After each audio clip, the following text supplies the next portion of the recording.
Welcome to the Endless Night. Before we start, tell us in the comments where you're listening from and what topics you'd like us to explore in the future. We read every message carefully and always take your suggestions into account for upcoming stories. Without further ado, let's begin. I've never been a fan of weddings.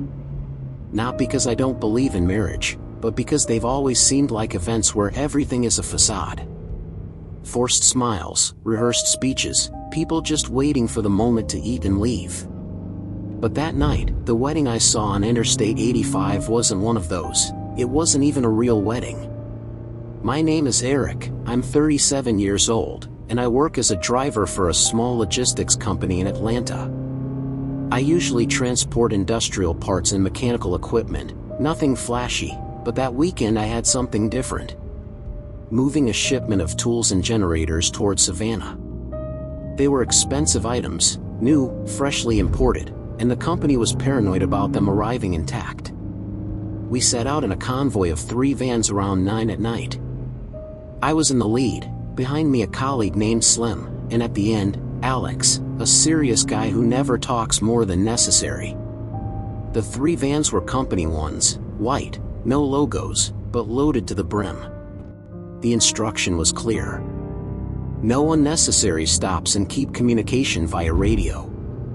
Interstate 85 at night is another world.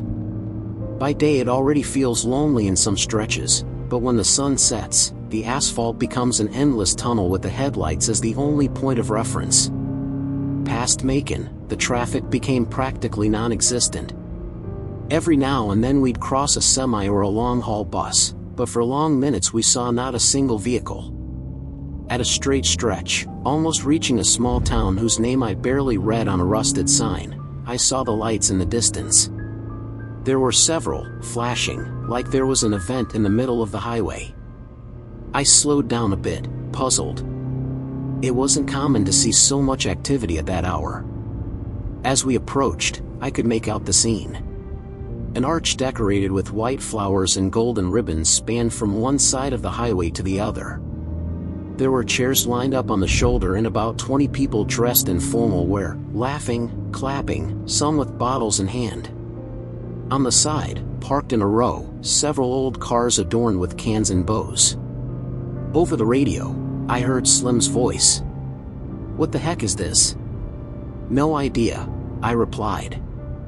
I had no clue there was a venue or something here. "Want us to stop?" "No, keep going, but slow." As we got closer, a woman in a long dress with a glass in hand stepped into the center of the road, waving her arms like to stop us. She was smiling ear to ear. Behind her, a group started doing the same, blocking the highway with the chairs. Instinct told me something wasn't right. It was too makeshift for a real wedding. There was no music, no food table. And the flowers looked like cheap plastic. What I did notice were 3 men in the back, standing apart with dark jackets and caps, staring fixedly at our vans. "No stopping," I said over the radio, trying not to sound so tense. "Keep right behind me and don't spread out."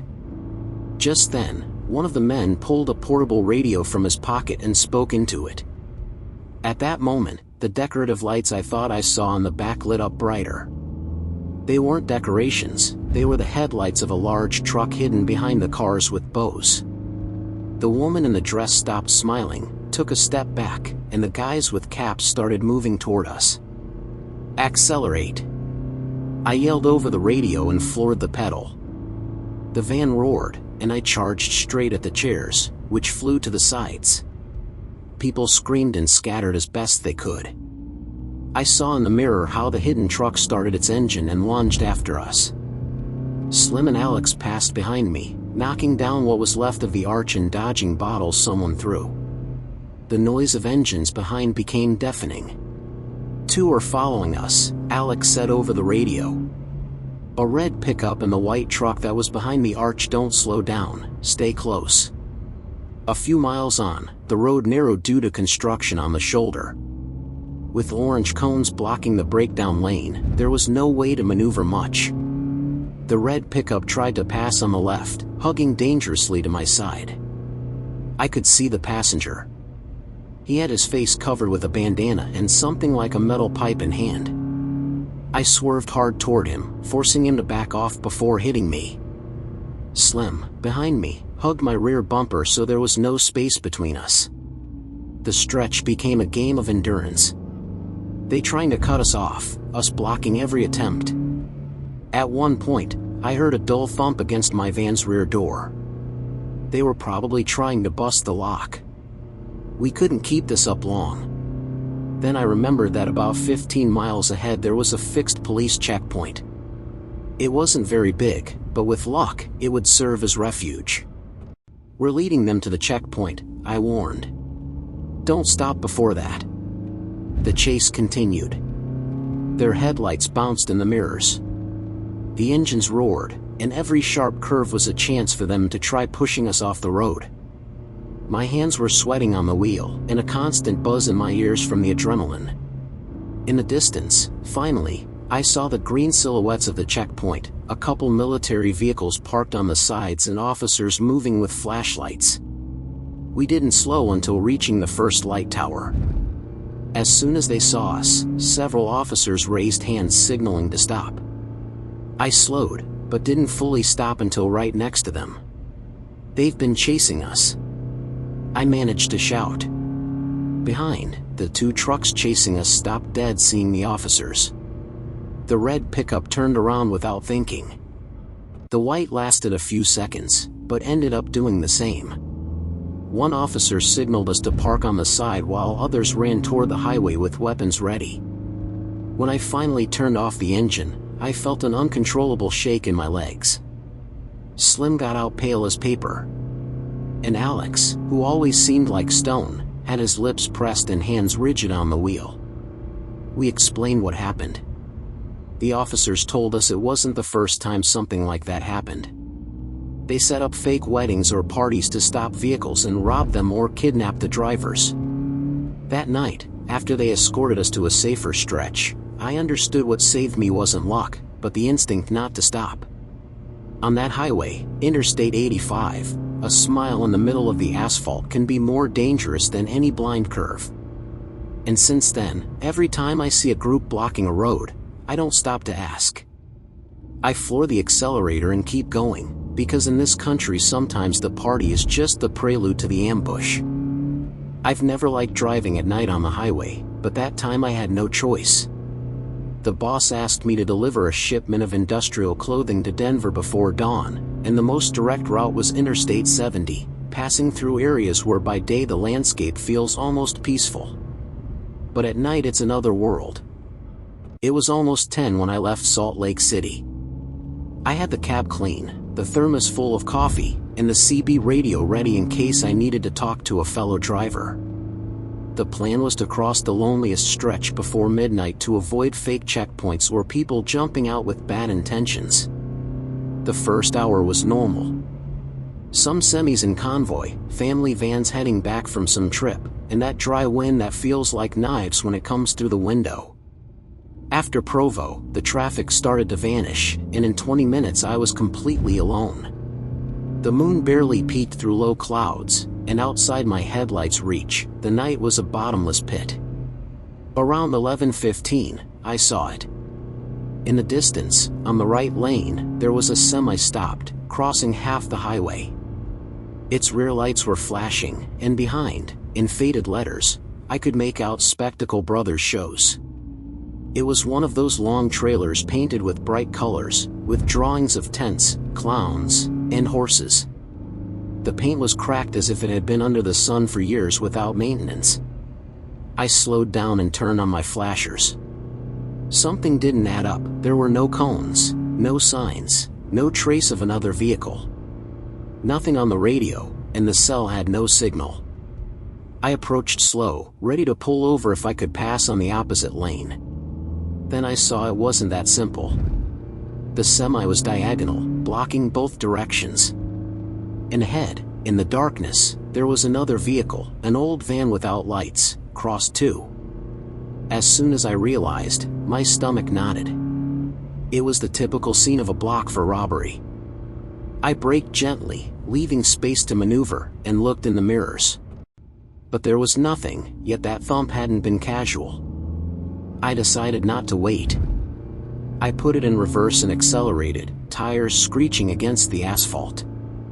I barely went a few yards, headlights turned on behind me. A pickup came out from the ditch, blocking my way back. I was trapped. Damn it, I muttered with a voice barely audible. Through the corner of my eye, I saw movement by the semi's tarp. 2 men came out from the shadow walking toward my cab.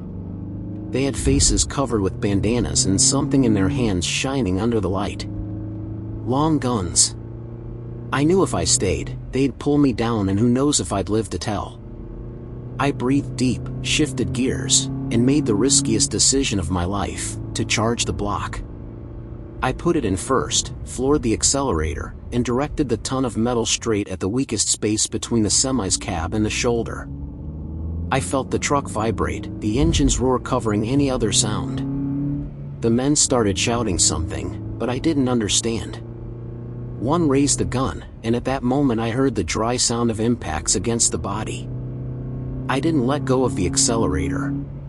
The moment of crash was brutal. My truck's side scraped the semi's paint, ripping pieces of tarp and metal, while the front tires bounced over wood debris. A shower of sparks lit the darkness. I passed.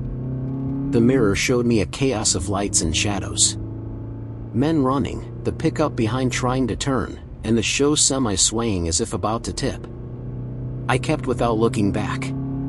The forced engine, the smell of burned rubber, and the vibration in the wheel reminded me I wasn't safe yet.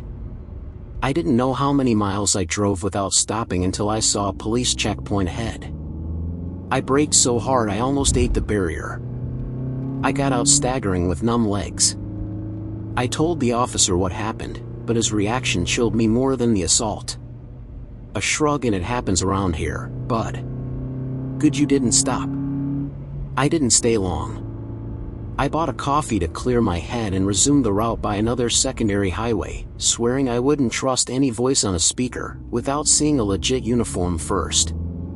And since that night, every time I travel Interstate 70 and hear a distant voice over the wind, even if from a fair speaker, my mouth dries and I check the doors are well locked.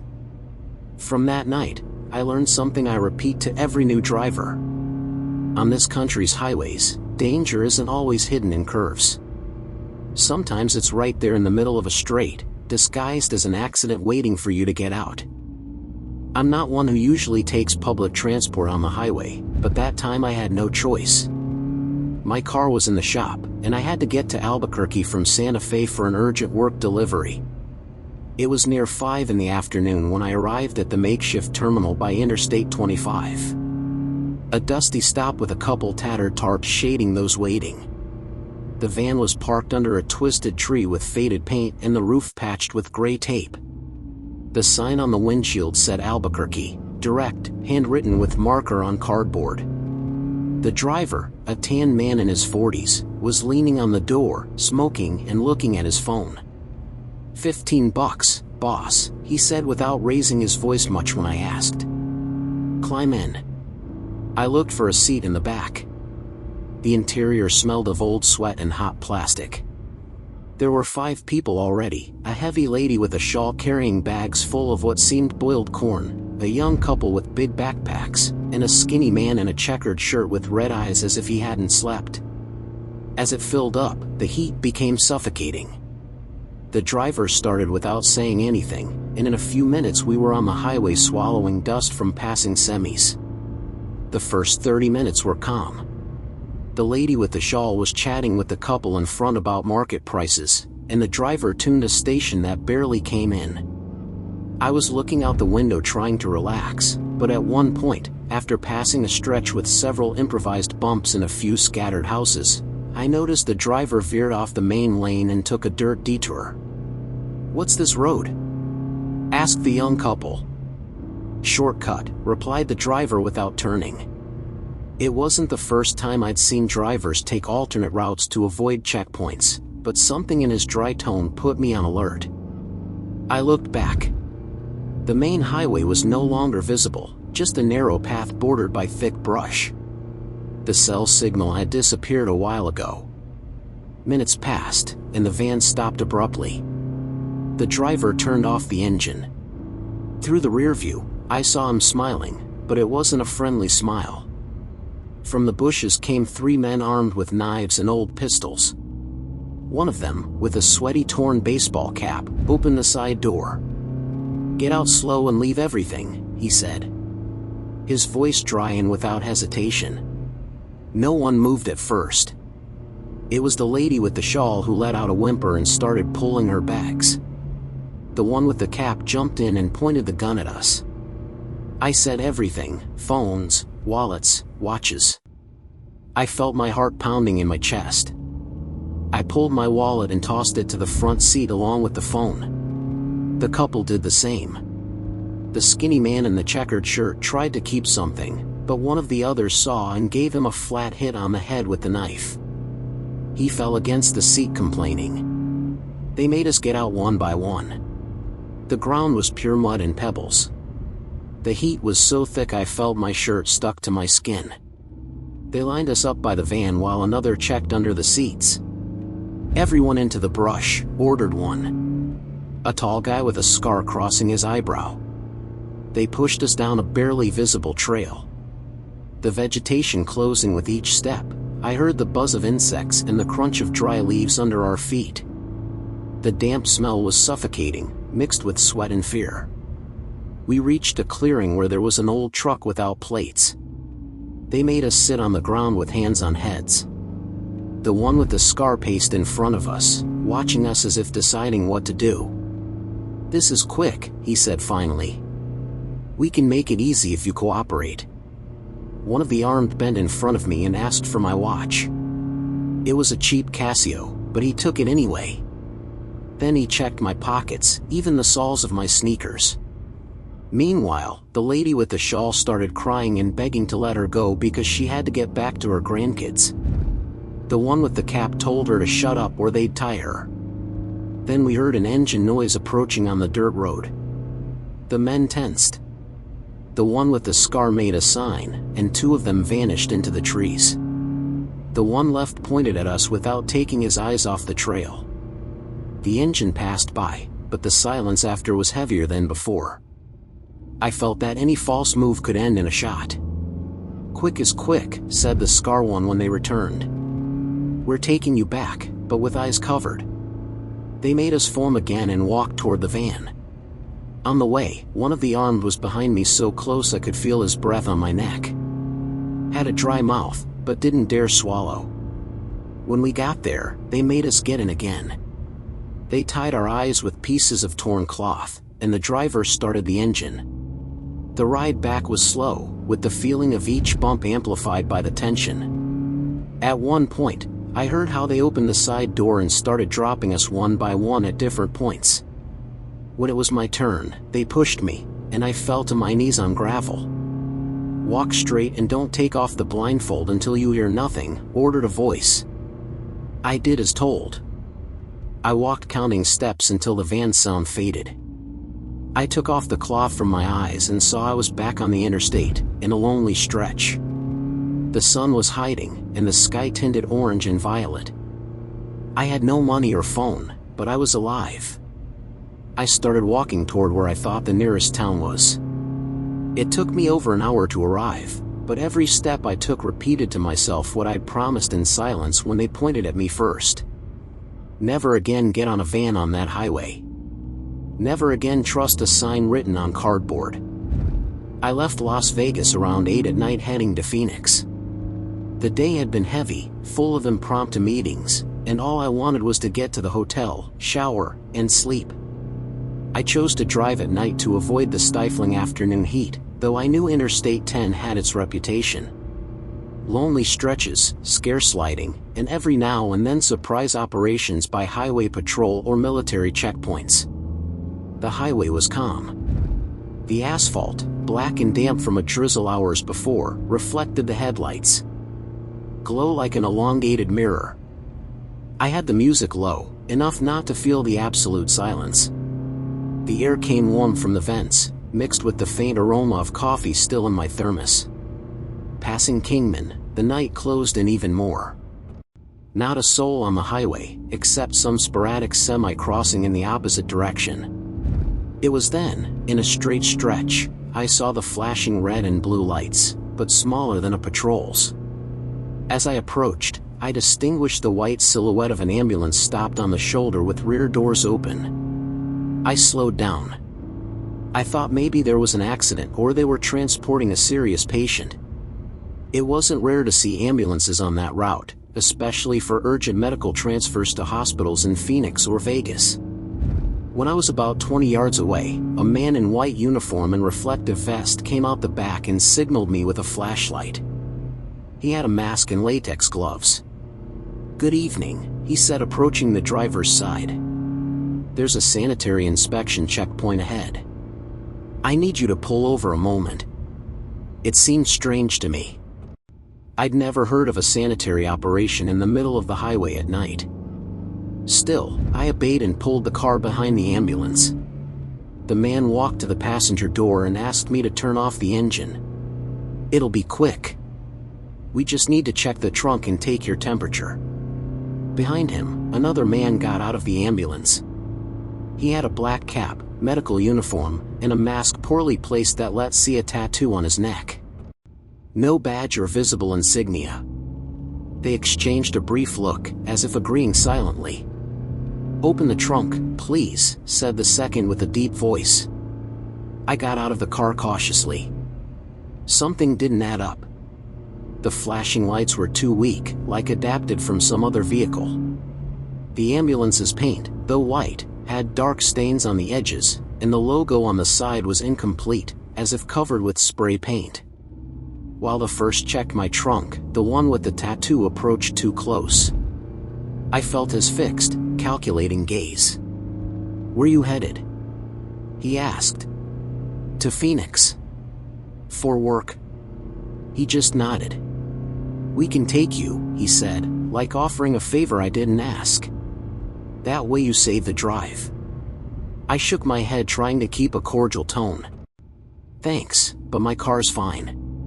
At that moment, I heard a dull slam coming from inside the ambulance, like a soft door shut.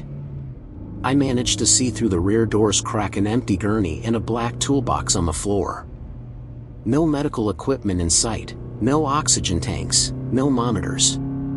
The one with the reflective vest closed my trunk with a bang. "All good, we just need you to come with us a few minutes to fill a form." There I knew something was wrong. No one fills forms in the middle of the highway, at night, with two guys not showing credentials. "Officer or doctor," I said, searching my words. "Can you show your ID?" They looked at each other, and the tattooed one's smile faded. "It's for your safety." The tension in the air was thick. The tattooed one moved to the car's side, blocking the driver's door. I felt my pulse in my temples, calculating if I could run to the seat, close, and start before they grabbed me. Suddenly, in the distance, a heavy engine roar was heard. A semi was coming full speed in our direction with high beams on. That was my chance. "Excuse me," I said, and walked fast to the door. The tattooed one interposed, but the semi passed so close to the shoulder that the wind made him step back. I took advantage to get in, start the engine, and floor the accelerator without looking back. In the rear view, I saw the ambulance turn on its lights and join the highway. I didn't drop below 120 miles per hour for several minutes, but they kept at a distance, without trying to pass. My heart was pounding my chest. I imagined any moment they'd pull up and try to cut me off. I took the first exit to a lit gas station and braked by the convenience store. The employees looked at me strangely when I entered, almost running, and asked to call the highway patrol. While explaining what happened, one pointed toward the highway. "There they go," he said, and I saw through the window the ambulance pass without slowing, losing itself in the darkness. Minutes later, a patrol arrived. I told them everything. Gave descriptions and approximate location. The officers looked at each other seriously. "It's not the first time we've been told something like this," one said. "They're not paramedics. They use cloned ambulances to rob, kidnap, or transport things they don't want checked." The phrase chilled me. They escorted me to Phoenix. During the drive, every time I saw a flash of lights in the distance, my hands gripped the wheel harder. I didn't drive at night on Interstate 10 again. And since then, every time I see an ambulance in a lonely stretch, I can't help thinking that maybe inside there's no one wanting to save lives. I don't know if it was luck or curse that I got that trip.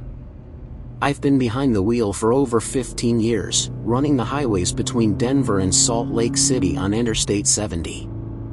And I've always said you never finish knowing them.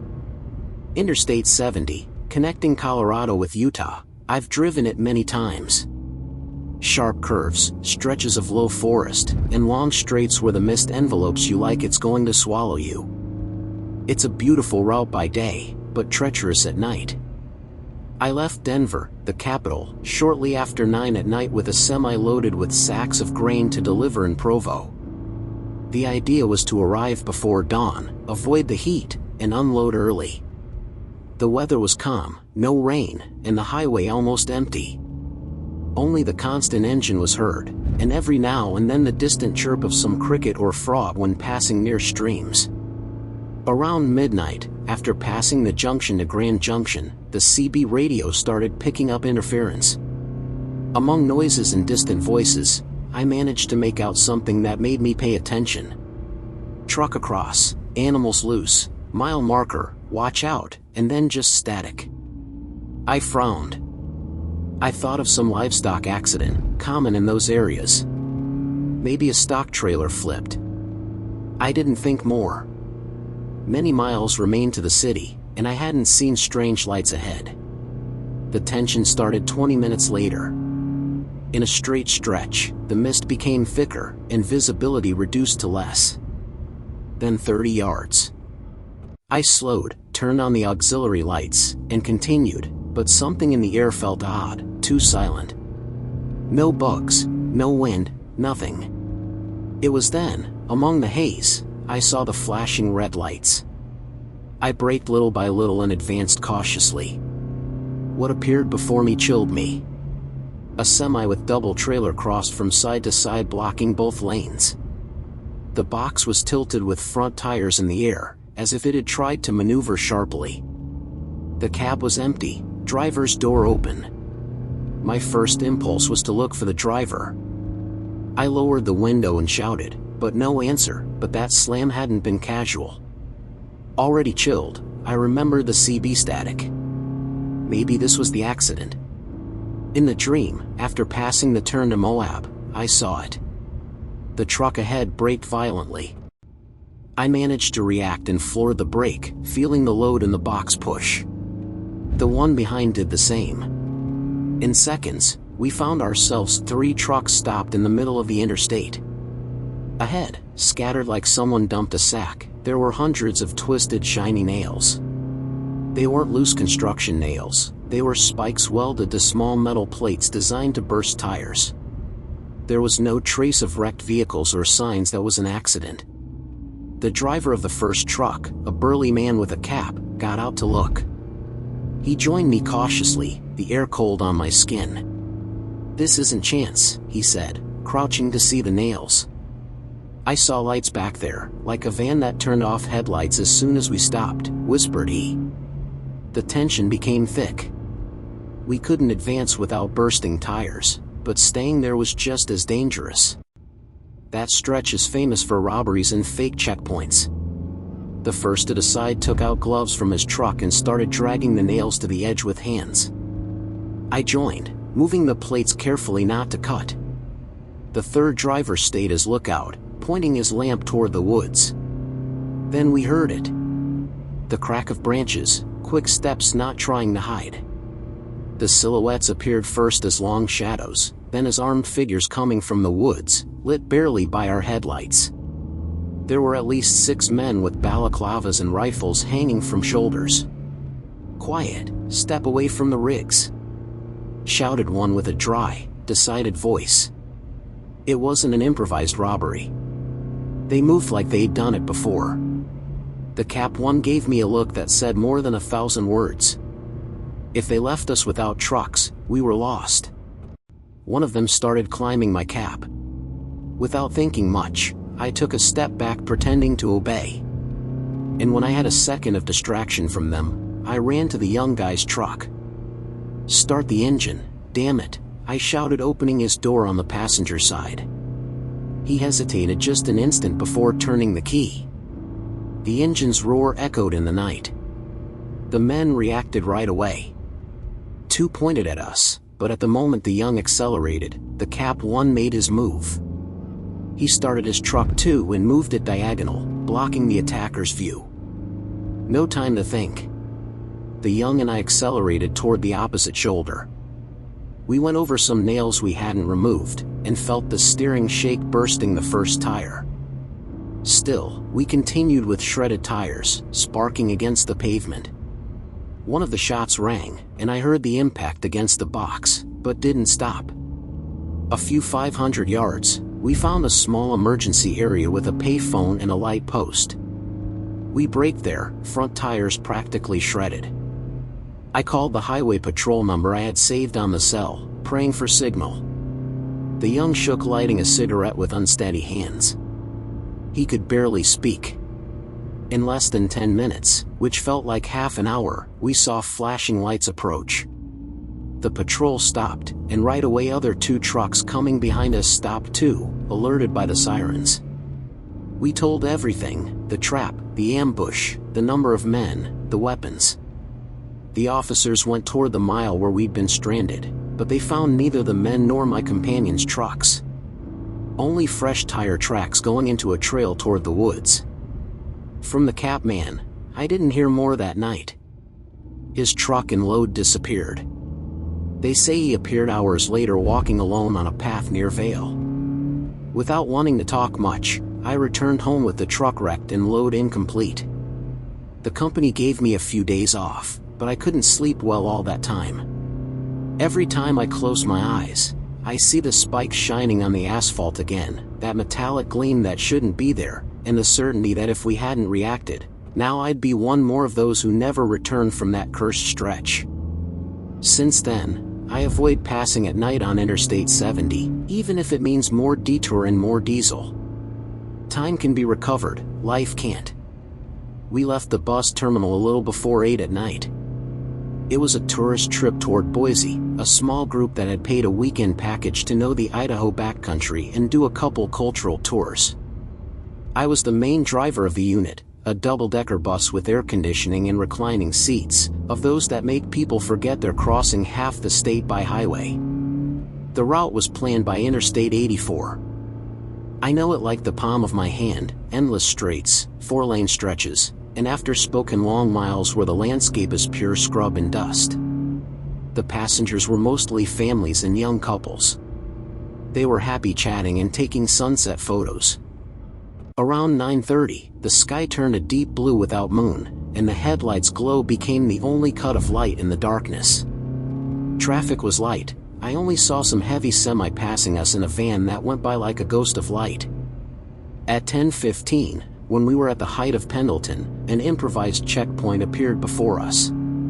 Orange cones, a couple portable lamps, and 3 men with reflective vests. One of them signaled us to stop. They had no patrol car or official badges, but they moved with the certainty of someone knowing you can't ignore them. "What do we do, boss?" asked Richard, the second driver, in the auxiliary seat. "I'll brake, but stay alert," I replied, feeling my stomach not so tight. A man with a beard approached the window, tapped gently on the glass, and asked me to lower it. "Good evening. The main highway's closed ahead due to a bad accident. You have to detour by a free stretch toward Baker City," he said with a voice neither friendly nor hostile, just dry. I looked ahead and saw the other 2 guys moving the cones to open way toward a side detour. There was no official signage or vehicle confirming what he said. "Know how much longer that way?" I asked. "Little, boss, some 20 minutes more. But that or stay here till they clear it all?" he replied, patting the door. I didn't like it at all, but behind us 2 more buses and a couple private cars had formed. The pressure not to block the way pushed me to turn on blinkers and take the detour. As I turned, I saw one of the men pull a handheld radio and speak while watching us go. The road narrowed right away. We went from 4 lit lanes to a barely marked asphalt ribbon, flanked by dry bushes and wire fences. The dash GPS started recalculating the route, and for a moment I thought maybe everything was in order until the signal lost. I stopped the ambient music playing in the cab. The engine's silence and the hum of tires on pavement let me hear the passengers' murmurs. Some wondered why we were going so slow. Others barely noticed we'd changed road. After 15 minutes, the darkness became thicker. No houses, no lights, not even signs. Richard looked around uncomfortable. "This doesn't sit right," he said low. Suddenly, a light appeared ahead. As we approached, I saw a pickup parked sideways, blocking half the road. 3 men stood by it. One raised a lamp straight at us, blinding me. I braked. There was no space to go around without going off into the dirt. The same man signaled to turn off the engine. I didn't.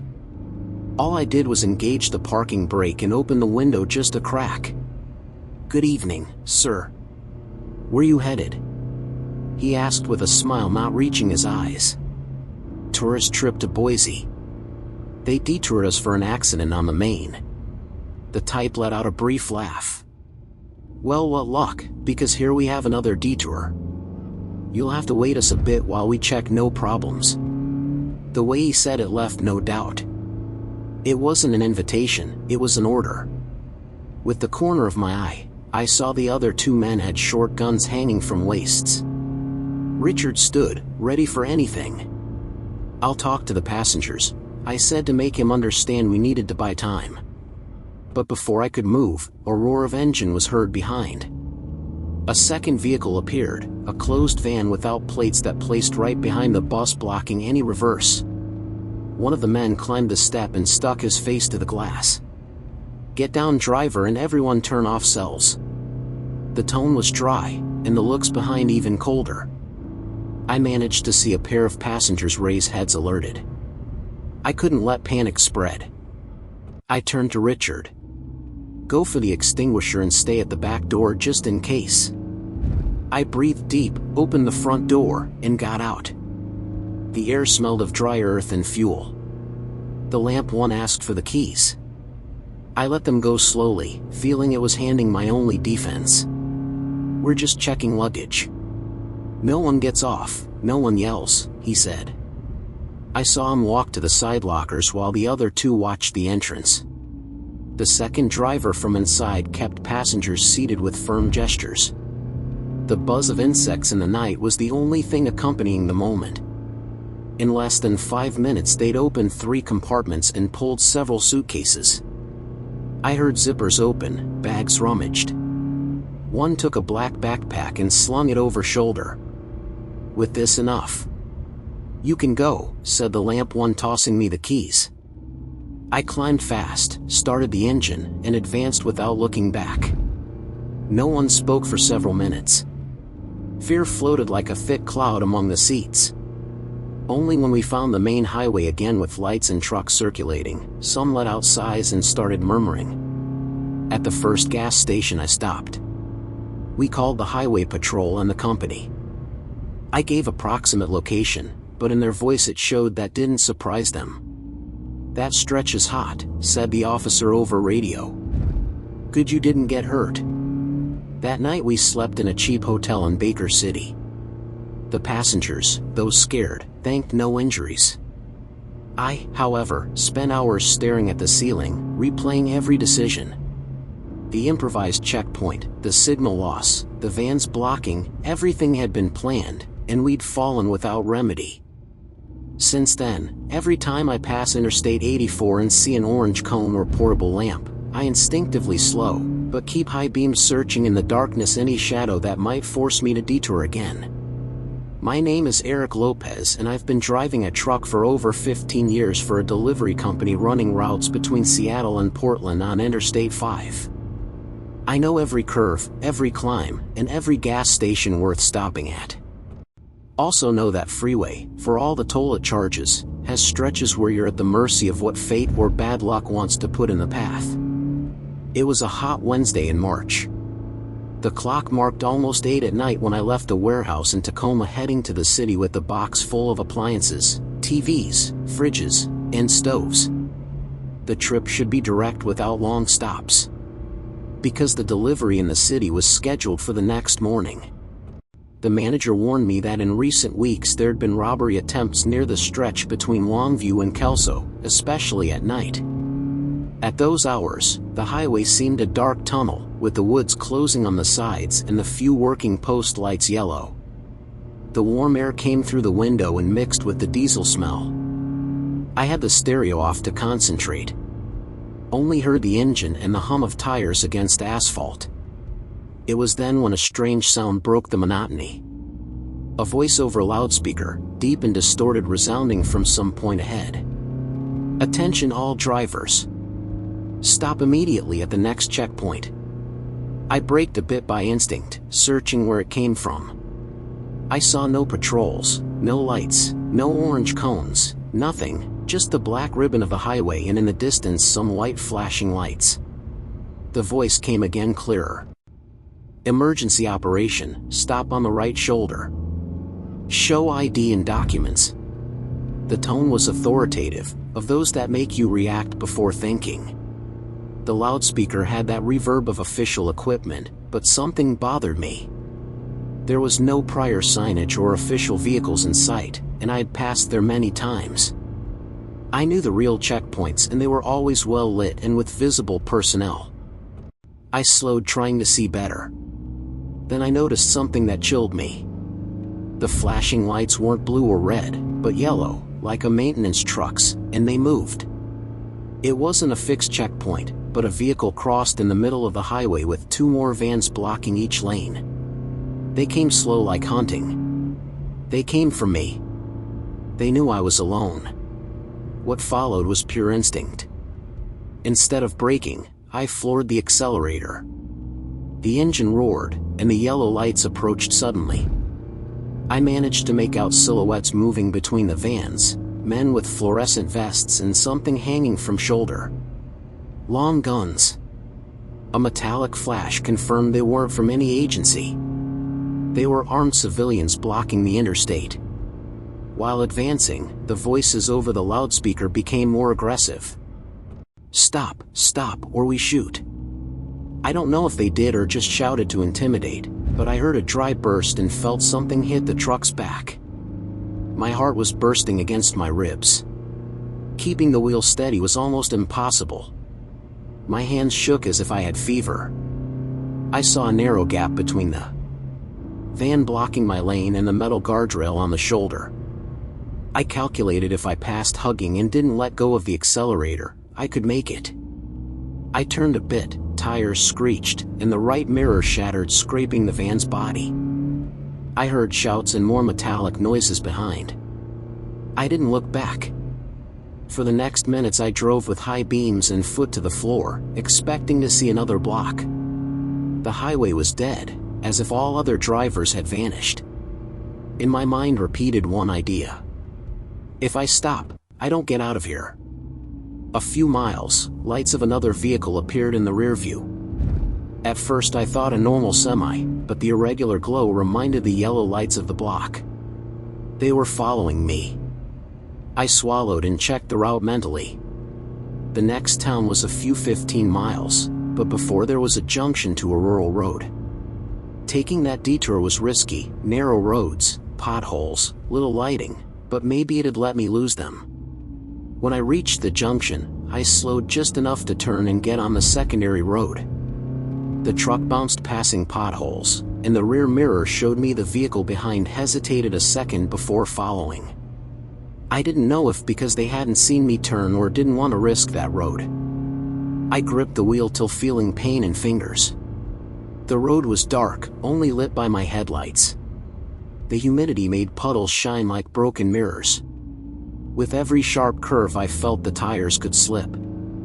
I was like that for a time that seemed eternal until finally I saw white lights ahead, this time from a real town, a couple open stores and people sitting outside. I didn't stop until entering the main square, where there was a taco stand with several customers and a municipal patrol parked. I got out staggering with numb legs. I told the cop what happened, but his reaction chilled me more than the assault. A shrug and it happens around here, bud. Good you didn't stop. I didn't stay long. I bought a coffee to clear and resumed the route by another secondary highway, swearing I wouldn't trust any voice on a speaker without seeing a legit uniform first. And since that night, every time I travel Interstate 5 and hear a distant voice over the wind, even if from a fair speaker, my mouth dries and I check the doors are well locked. But sometimes, when the road is quiet and the mist rolls in, I still see those flashing lights in my mirrors, and I wonder if the next detour will be the one that leads to no return.